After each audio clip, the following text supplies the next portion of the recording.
अगर आप वास्तव में 10th के एग्ज़ाम की तैयारी कर रहे हैं तो ये वीडियो आपके लिए इम्पोर्टेंट है। इस वीडियो के द्वारा आपको ये पता चलेगा कि आप इतने दिनों में क्या तैयारी की है। और अगर आप ये वीडियो देख लेते पूरा और सही से ये क्वेश्चन याद कर लेते हैं तो निश्चित रूप से आपका एग्ज़ाम में 5 से 7 नंबर फिक्स हो जाएगा। तो चलिए इसी के साथ हम लोग क्या करते हैं, वीडियो को स्टार्ट करते हैं। तो हमारा पहला क्वेश्चन है कि अम्लीय विलयन का पीएच मान होता है। ए में 7 है, बी में 7 से कम है, सी में 7 से अधिक है और डी में इनमें से कोई नहीं है। तो आइए हम आपको समझाते हैं पीएच मान के स्केल के द्वारा। ये हमारा क्या है, पीएच मान का स्केल है। ये आपको दिख रहा है, ये पीएच मान का क्या है, स्केल है। आप इसमें देख रहे होंगे ये 7 पे क्या है, न्यूट्रल है। न्यूट्रल न्यूट्रल मतलब जिसमें कोई स्वाद नहीं होगा, बिल्कुल ही क्या होगा, नॉर्मल होगा। मतलब ना ज़्यादा कड़वा लगेगा ना बिल्कुल खट्टा, मतलब कुछ भी नहीं लगेगा। ठीक है, जैसे शुद्ध जल का जो पीएच मान होता है कितना होता है, 7 होता है। ये भी कई बार एग्जाम में पूछ चुका है। ठीक है, तो आप याद रखिएगा 7 से अगर अधिक होता है, 8, 9, 10 या फिर 9.5 या फिर 10.2 कुछ भी होगा तो वो क्या कहलाएगा, क्षार कहलाएगा, वेस। अगर 7 से कम होता है, जैसे 6, 5, 4, 3, मतलब कुछ भी होगा, 6, 6.2, 6.5, 4.9 कुछ भी होगा तो वो कहलाएगा एसिड, क्षार। जैसे नीचे आपको दिख रहा होगा, ये बैटरी में का हाइड्रोक्लोरिक एसिड पाया जाता है, लेमन जस्टिस, विनेगर, ये सब जो है क्या है, ये सब एसिड का है। ठीक है, और ऊपर में देख रहे होंगे ये 7 से ऊपर बेकिंग सोडा या फिर शिया वाटर, अमोनिया सोल्यूशन, ये सब क्या है, ये सब क्या है, बेस है। ठीक है, तो इस टाइप से क्वेश्चन पूछता है तो हमारा इसका आंसर क्या हो जाएगा, ये ए में 7 से और ये 7 से कम है तो ये क्या पूछ रहा है, अम्लीय विलयन का पीएच मान। तो हमको स्केल में दिख रहा है कि अम्लीय विलयन का पीएच मान जो होगा वो क्या होगा, 7 से कम होगा। ठीक है, तो ये हमारा सही ऑप्शन क्या होगा, बी होगा। ठीक है, आगे बढ़ते हैं। हमारा अगला क्वेश्चन है, पीतल है, पीतल क्या है, धातु है, अधातु है, मिश्र धातु है या फिर उपधातु है। तो आप याद रखिएगा पीतल जो हमारा है वो तांबा और जस्ता का मिश्रण होता है। ठीक है, तो ये क्या कहलाएगा, धातु कहलाएगा, ये मिश्र धातु, सॉरी, क्योंकि तांबा और जस्ता का मिश्रण है ना, तो ये मिश्र धातु कहलाएगा। आप याद रखिएगा आपके पीतल बनाने के क्रम में क्या होता है, लगभग तांबा जो होता है 70% मिलाया जाता है और जस्ता जो होता है वो 30% मिलाया जाता है, तब जाके पीतल बनता है। इसी कारण तो इसका रंग जो होता है वो पीला रंग के होता है। ठीक है, तो आप याद रखिएगा ये क्या है, एक मिश्र धातु है। हमारा अगला क्वेश्चन है कि निम्नांकित में कौन उपधातु है। ए में है Fe, लोहा, बी में Cu, कॉपर, और सी में है निकेल, Na, और डी में क्या है, Sb। ठीक है, एंटीमनी। तो जैसा कि इसमें हमको पहचानना है, तो जैसा कि हम जानते हैं कि जो धातु होता है वो कठोर होता है, विद्युत का चालक होता है, मजबूत होता है। ठीक है, और अधातु भंगुर होता है, मतलब मारेंगे तो भगर जाएगा। ठीक है, तो जैसे लोहा, लोहा क्या है, कठोर है, तो ये अधातु नहीं हो सकता है। ठीक है, इससे करंट भी पास हो जा रहा है। कॉपर, ये भी क्या है, ये भी क्या है, ये भी धातु है। ठीक है, ये जो वायर में आप देखते होंगे ये क्या है, ये कॉपर है। ठीक है, और तीसरा है निकेल। हाँ, आप कहेंगे क्या निकेल, आपको देखिए मैं जानता हूँ कि निकेल क्या है, धातु है, लेकिन धातु की संख्या कितनी होती है, 93 होता है। ठीक है, अब क्या हम 93 को धातु रटे हुए हैं, नहीं। इसका सही ऑप्शन क्या होगा, डी, एंटीमनी। भाई ये धातु अधातु रटने से अच्छा है। ठीक है, हमको पहचानने से, मतलब जो धातु को पूरा पहचानेंगे उससे अच्छा क्या है, ये 7 पहले ये देखें, हम लोग उपधातु का नाम रट लेंगे। ठीक है, अगर आप लोग अभी से नहीं पढ़े हैं तो अभी से स्टार्ट कर दीजिए। ये हमारा क्या है, ये उपधातु का नाम है। ये देखिए ब्रोन, ब्रोन का संकेत क्या होता है, बी होता है। दूसरा है सिलिकॉन, इसका संकेत क्या होता है, SI होता है। तीसरा है जर्मेनियम, इसका संकेत क्या होता है, GE। और चौथा क्या है, आर्सेनिक, इसका संकेत होता है AS। और ये पांचवा क्या है, एंटीमनी, इसका संकेत क्या होता है, SB। और ये छठा क्या होता है, TE। ठीक है, इसको बोलते हैं टेलोरियम, टेलुरियम। ठीक है, टेलुरियम, इसका संकेत क्या होगा, TE। और लास्ट है ये पोलेनियम, इसको बोलते हैं PO।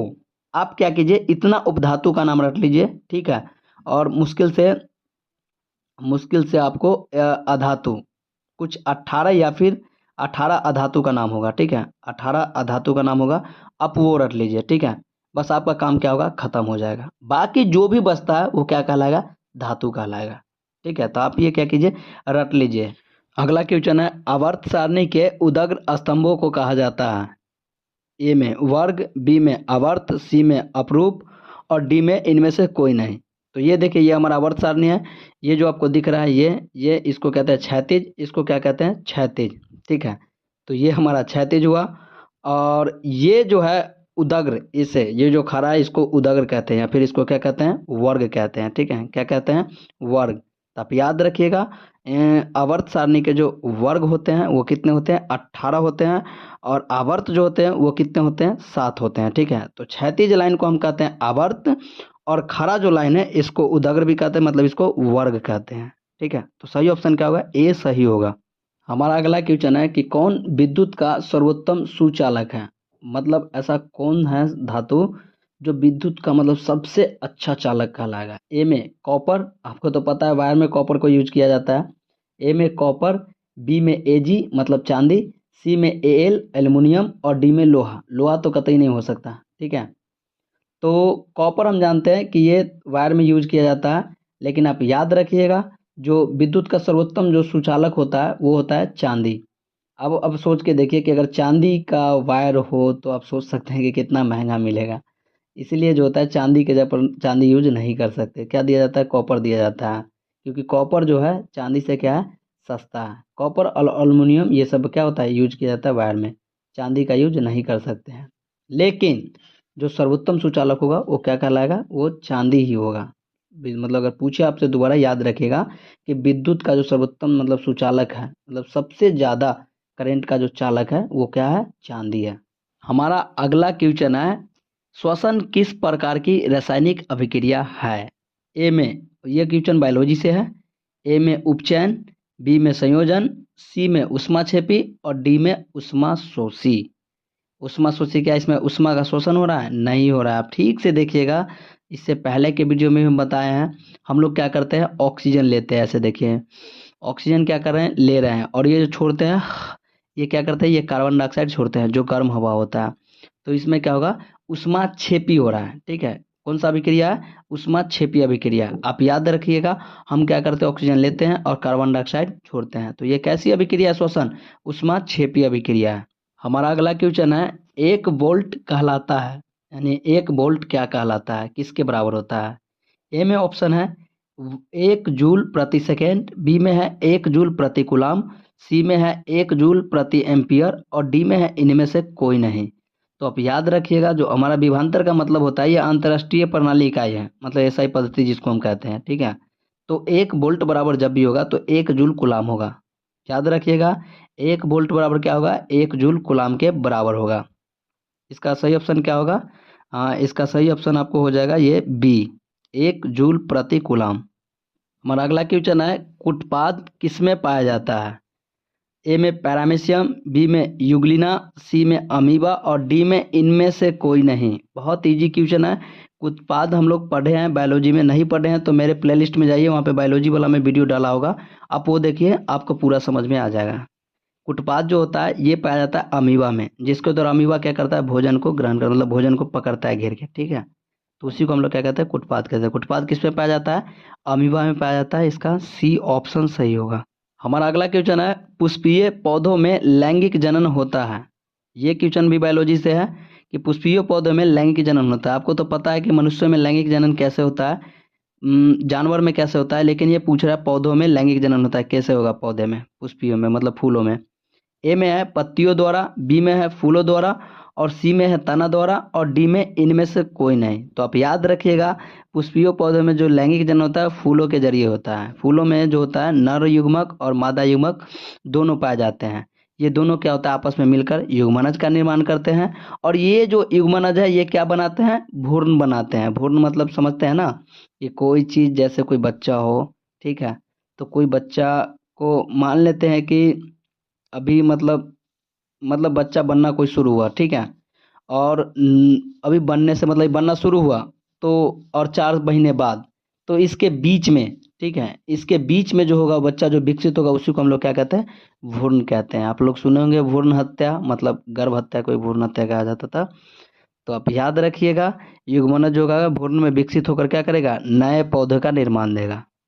आपको फिर से बता दें, पहले क्या होगा, पुष्पीय लैंगिक जनन में फूलों के जरिए नर युग्मक और मादा युग्मक आपस में मिलेंगे, और जिनके मिलने से क्या होगा, युग्मनज बनेगा, और ये युग्मनज भ्रूण में विकसित होकर क्या करेंगे, नए पौधे का निर्माण करेंगे।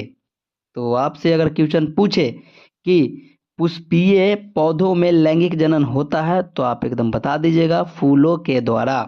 सही ऑप्शन क्या होगा? बी होगा। अगला क्वेश्चन है, बैटरी से किस प्रकार की धारा प्राप्त होती है? ए में दिष्ट धारा, बी में प्रत्यावर्ती धारा, सी में ए और बी दोनों यानी दिष्ट धारा और प्रत्यावर्ती धारा दोनों है, या डी इनमें से कोई नहीं।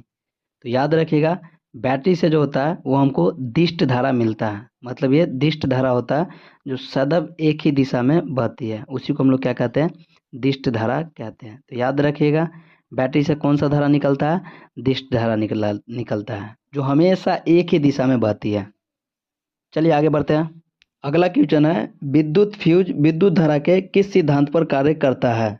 ए में ऊष्मीय, बी में चुंबकीय, सी में रासायनिक और डी इनमें से कोई नहीं। तो आप याद रखिएगा, इसका जो सही ऑप्शन है क्या होगा? ए होगा, ऊष्मीय। मतलब जब भी क्या होगा, किसी विद्युत फ्यूज में निर्धारित मात्रा में करंट जा रहा है, मान लेते हैं कंटिन्यू करंट जा रहा है और अचानक सा उससे ज़्यादा करंट आ गया, ठीक है, तो वो क्या करेगा? उसको अपने से गुजरने नहीं देगा और वो गर्म होकर क्या होगा? पिघल जाएगा। और हमारे घर में जो टीवी, फ्रिज जो भी लगे हो वो क्या होगा? जलने से बच जाएंगे। तो याद रखिएगा, विद्युत धारा जो है वो किस सिद्धांत पर कार्य करता है? विद्युत धारा के ऊष्मीय सिद्धांत पे।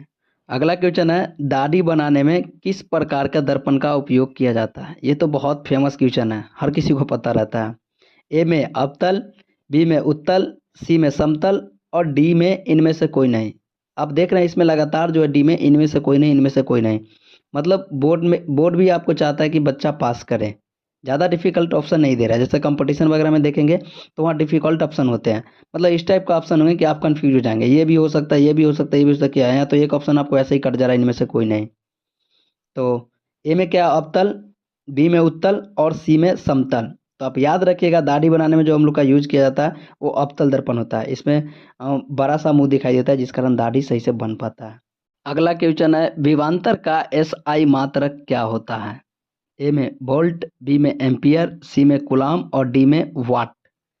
तो आप जानते हैं कि विभवांतर का जो सही मात्रक होता है क्या होता है? वोल्ट होता है, जिसको हम लोग वी के द्वारा दर्शाते हैं, वी के द्वारा, ठीक है। तो सही ऑप्शन क्या होगा? ए सही होगा, वोल्ट। अगला क्वेश्चन है, प्रकाश के अपवर्तन के कितने नियम होते हैं, मतलब कितने नियम हैं? ए में बी में दो, और सॉरी, ए में एक, बी में दो, सी में तीन, डी में चार। तो आप याद रखिएगा, प्रकाश के अपवर्तन के जो नियम होते हैं वो तीन होते हैं। आप लोग डिटेल में देखना चाहते हैं, चैनल पे जाके देख सकते हैं, मैं आपको हल्का सा हिंट दे देता हूँ।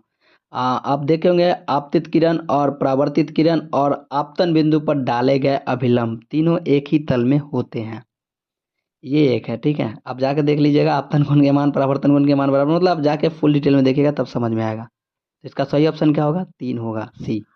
अगला क्वेश्चन है, शुक्राणु बनता है, मतलब शुक्राणु कहाँ बनता है? ए में वृषण में, बी में मूत्राशय में, सी में गर्भाशय में और डी में अंडाशय में। तो जैसा कि हम लोग जानते हैं, शुक्राणु जो है वो अंडकोश में बनता है, और आप देख रहे हैं कि इसमें अंडकोश कहीं नहीं है, तो आप याद रखिएगा, अंडकोश का ही दूसरा नाम क्या है? वृषण। तो इसका सही ऑप्शन क्या होगा? ए होगा।